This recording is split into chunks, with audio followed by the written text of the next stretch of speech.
Estamos de volta com o programa Você Pode Ser Feliz aqui pela Rede Século XXI, sempre falando sobre a temática da ganância. Jesus, livra-me da ganância aí. Você é uma pessoa gananciosa, sente-se em alguns momentos da sua vida assim, ganancioso, gananciosa, querendo coisas que às vezes não teria tanta necessidade assim, mas simplesmente por esse sentimento que às vezes vai corroendo a vida de cada um de nós, a gente acaba sendo ganancioso. Então vamos pensar bastante nisso. Quero parabenizar e agradecer a Maria Eva Francisca dos Santos. Ela é de Bertópolis, lá em Minas Gerais. Sabe por quê? Tornou-se nova sócia aqui da Associação do Senhor Jesus. Olha que legal. Muito obrigado, Maria Eva, que Deus te abençoe muitíssimo, viu? E ela pede pela sua saúde, pede por uma oportunidade de emprego para a Rayane e para o Cláudio, e ela reza e pede por toda a sua família. Ô Maria Eva, daqui a pouco a gente vai colocar aqui, eu vou escrever aqui o seu nome, tá bom?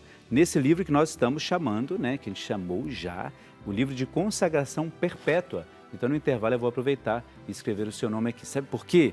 Depois de ter falado e quase dito qual é a santa de hoje, algumas pessoas fizeram a sua participação, mas está muito pouca participação. Olha, poucas pessoas estão participando do quadro.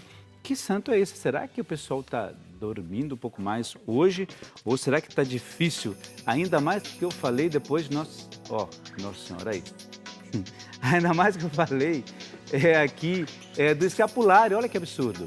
Então, olha só, Madalena Pereira Lorezon, de Nova Guarita, lá em Mato Grosso. Quase que eu falo aqui qual o nome que é. Olha, o diretor, vai dando um toque aqui, por favor. Tereza Soares Lima Rezende, de Rodelas, na Bahia. Sebastião Cravo Aleluia, de Capão Bonito, no interior de São Paulo. Madalena Pereira, já tinha dito aqui da Madalena. Maria Senira Marques de Oliveira Baral, de Taquaritinga, no interior de São Paulo. De Batatais, no interior de São Paulo, Maria das Graças Cesarino. Gente, 5 nomes só. Eu acho que vocês estão com um pouco mais de preguiça. Vamos dar uma olhada em mais um quadrinho aí. O pessoal está bem preguiçoso hoje, tá achando, não, diretora? Pois é. Ó, aí, gente, se você... Qual é o bloco do programa agora? Esse bloco é o terceiro bloco. Nós temos mais 3.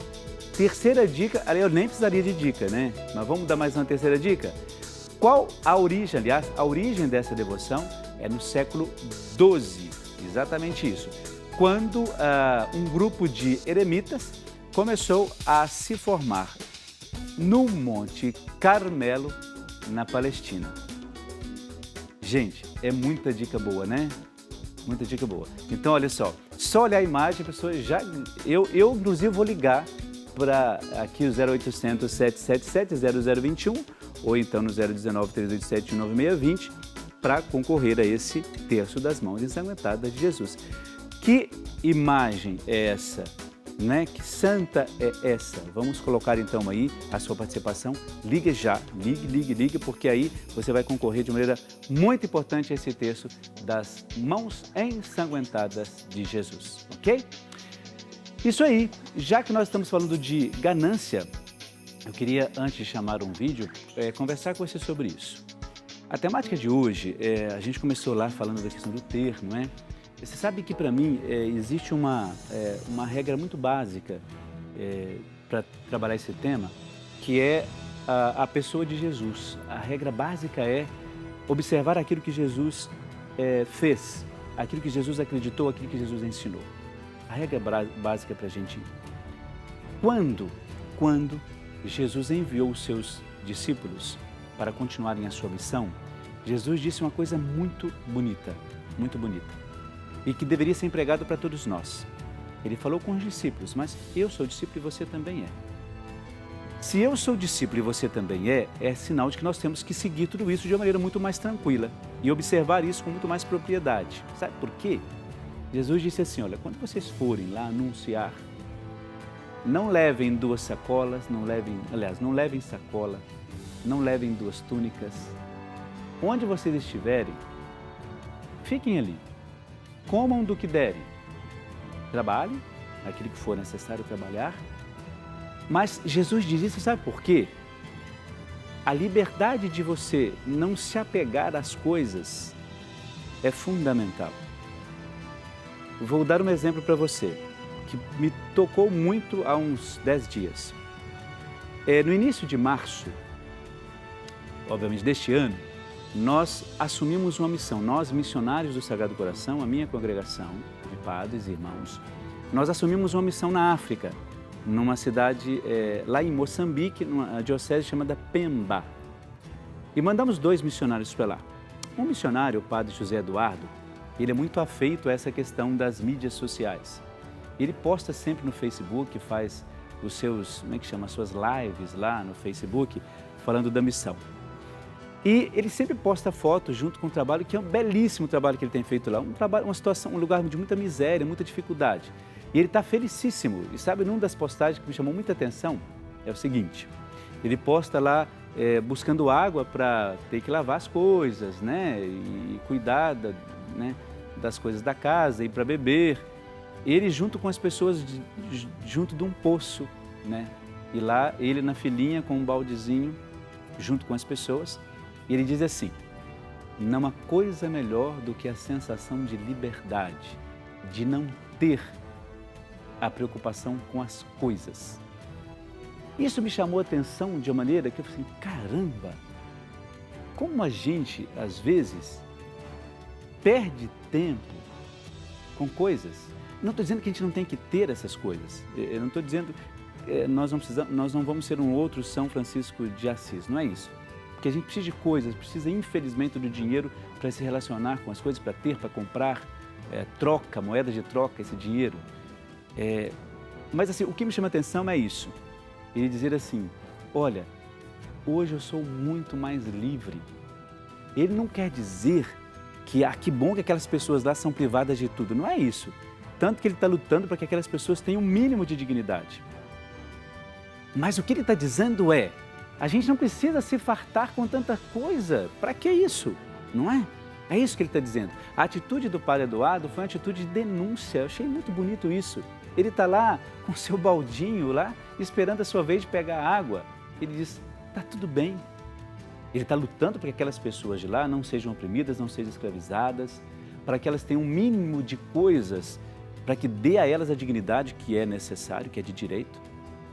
Mas a atitude dele é uma atitude de denúncia, e isso que a gente tem que pensar. Por isso que quando eu recebi a temática, olha, vai ser sobre ganância, caramba, se eu pudesse falar com ele lá na África, por WhatsApp, eu vou falar com ele assim, Padre Eduardo, como é que está isso aí? Iria dizer para você aí, para mim, olha, não é necessário ganância, não é necessário. E é por isso que eu comecei a reflexão, falando desse exemplo de Jesus. Jesus disse aos discípulos, olha, vão embora, vão evangelizar, mas não leva nada não. A mensagem é você, não é?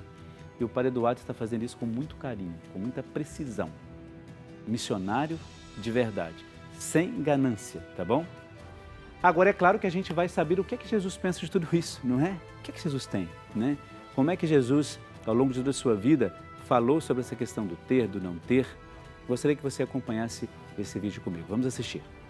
Naquele tempo, um homem se aproximou de Jesus e, de joelhos diante dele, perguntou: Meu bom mestre, o que devo fazer para alcançar a vida eterna? Por que me chama de bom? Só Deus é bom. Conhece os mandamentos? Não mate. Não cometa adultério. Não furtes. Não levante falso testemunho. Não cometa fraude. Honra pai e mãe. Mestre, tudo isso eu tenho observado desde minha mocidade. Jesus olhou para ele com amor e lhe disse: Só uma coisa lhe falta.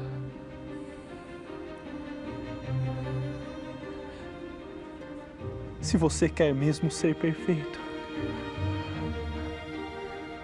vai. Vende todos os teus bens. Dê aos pobres. E terás um tesouro no céu. Depois vem e siga-me.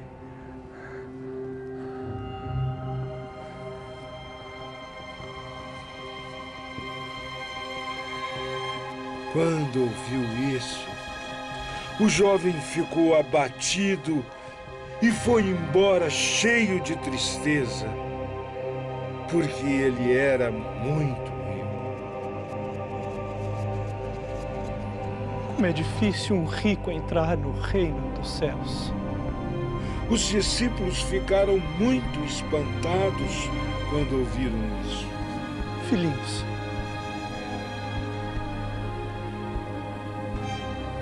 eu digo a vocês, como é difícil a um homem que coloca sua esperança nas riquezas entrar no reino dos céus.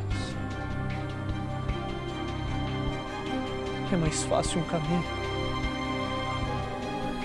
passar pelo buraco de uma agulha.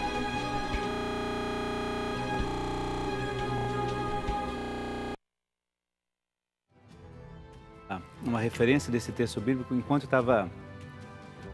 tivemos um problema aí, né, técnico, mas o importante, para mim, a parte importante é aquela que a gente acabou de ver. Eu estava dizendo, enquanto se passava o vídeo, como esse texto, esse texto bíblico, ele é rico. Eu digo não só em detalhes, porque a gente viu ali uma dramatização do texto em si, mas o texto ele é maravilhoso porque ele fala justamente da capacidade de alguém, ou melhor, a possibilidade de alguém, no caso jovem, deixar tudo, vender tudo e abraçar uma causa, abraçar o próprio Cristo, abraçar aquilo que ele dizia, aquilo que ele ensinava. Sabe o que para mim é interessante é que Jesus não fez grandes exigências do ponto de vista do segmento. Porque é isso mesmo, o segmento é deixa tudo e vá seguir. E vá fazer a sua vida, faça diferente daquilo que todo mundo faz. É bem simples e prático, não é?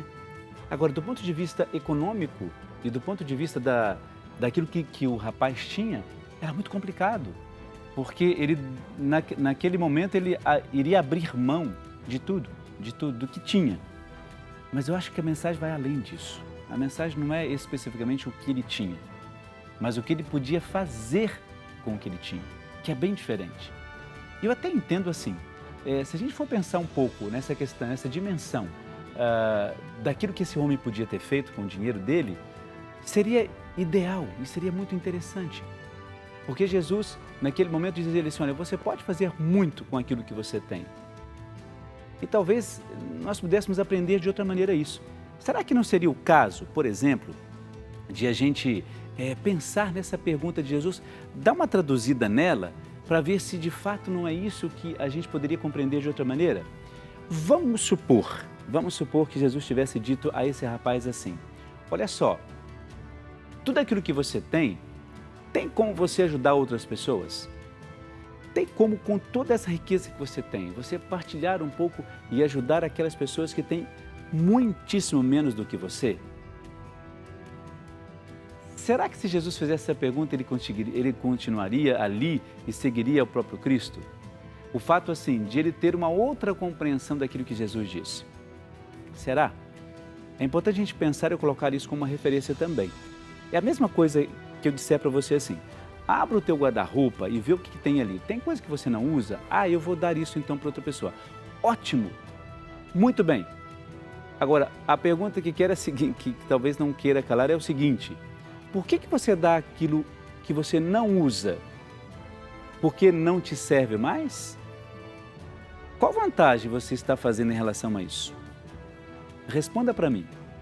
Qual é a vantagem de você dar para alguém uma roupa, um calçado que você não usa mais? Qual é a vantagem disso? Lembra que Jesus disse uma vez assim, amar os amigos é ótimo, mas que vantagem tem disso? Nenhuma, porque amar amigo é facílimo. Agora, se você diz que ama o teu inimigo, aí sim é algo bem diferente. Então, por isso que hoje, quando a gente tem esse evangelho tão bonito, tão rico, né? Quando Jesus diz para o rapaz assim, olha, vende tudo que você tem. A gente se coloca no lugar daquele que não tem absolutamente nada. E essa é a grande vantagem. Por isso que hoje eu queria que você pensasse bastante nisso. Você não quer fazer, por exemplo, dar um testemunho de que, de fato, as coisas não são importantes para você? Por que você não procura uma instituição de caridade, e doe alguma coisa. Por quê? Por que não fazer isso? Por que também não ligar para cá e se tornar um novo sócio, oferecendo o mínimo que você tem? Talvez, quem sabe, é uma maneira, mas não no sentido apenas de que você vai para o céu. Não. Eu posso ser padre e posso não ir para o céu. E aí? Eu estou dizendo que a atitude tem que ser uma atitude que, de fato, movimenta o coração. Por que não procurar uma instituição de caridade e fazer alguma obra de evangelização, de doação? Por que não? Vamos pensar nisso? Assim a gente não só mata uma coelhada, não mata uma coelhada inteira, não só um coelho. Ou seja, você reflete o Evangelho, traz essa palavra para você e tem uma atitude concreta, tá bom? Vamos pensar nisso? Enquanto você pensa, nós vamos lembrar de mais pessoas que fizeram a sua participação no quadro Que Santo é Esse? Olha só, a Domitila Veloso de Andrade Moreira, de Taubaté, no interior de São Paulo, de Campina Grande, lá na Paraíba, a Terezinha Torres Barros, a Lina Pazini, de Água Doce, em Santa Catarina, deixa eu ver mais aqui, está grudado aqui, a Maria Lúcia Ribeiro Gomes Tinoco, ela é de Campo dos Goitacazes, lá no Campos dos Goitacazes, sempre lê errado aqui. A Maria Madalena Moura Melo, de Nanuque, também a Diva Trevisan Testolim, de Bandeirante, Santa Catarina, Luiz Carlos Delfino, de Sumaré, no interior de São Paulo, Francisca Messias de Lima, de Cotia, no interior de São Paulo. Também, deixa eu ver aqui, mais nomes estão grudados aqui, a Nilce Glória Stuani, de Paraí, lá no Rio Grande do Sul, a Maria Santa Urbano de Oliveira, de Amparo, no interior de São Paulo, de Correia Pinto, em Santa Catarina, a Marlene dos Santos, a Silvana Teixeira Fernandes, de Bauru, no interior de São Paulo, e a de Teresina, no Piauí, a Mirtes Larges Forte, Benedito Augusto Silvério, de Boteiros, em Minas Gerais, a Maria Gonçalves Cunha, de Várzea Grande, lá no Piauí, a Francisca da Silva Alves, de Luisiânia, lá em Goiás. Tantos nomes, né? Que bom, depois que eu reclamei, vocês começaram a participar. Ótimo, daqui a pouco eu vou colocando mais nomes aqui, tá bom? Pra gente poder dizer, ó, essas pessoas estão participando do quadro Que Santo é Esse? Depois do intervalo também, eu vou ler os nomes dessas pessoas aqui, ó, de vocês que ligaram, colocando as suas intenções. Fico muito feliz com isso, tá bom? Daqui a pouco eu vou ler os seus nomes também, porque a gente vai para o intervalo. Só que eu quero lembrar que antes do intervalo, durante o intervalo, aproveite e faça a sua ligação, como esses nossos irmãos fizeram aqui. Quanto mais pessoas ligarem, mais de fato a gente vai saber se você continua sendo católico, devoto, ainda mais com essas dicas que a gente deu aqui. Nem vou dar dica mais, porque se você não souber a partir daquilo que a gente vai apresentar aí, tá ruim a situação, viu? Tá bom? Olha, a gente vai para o intervalo, a gente volta e você sabe que o intervalo aqui é rapidíssimo. Até lá!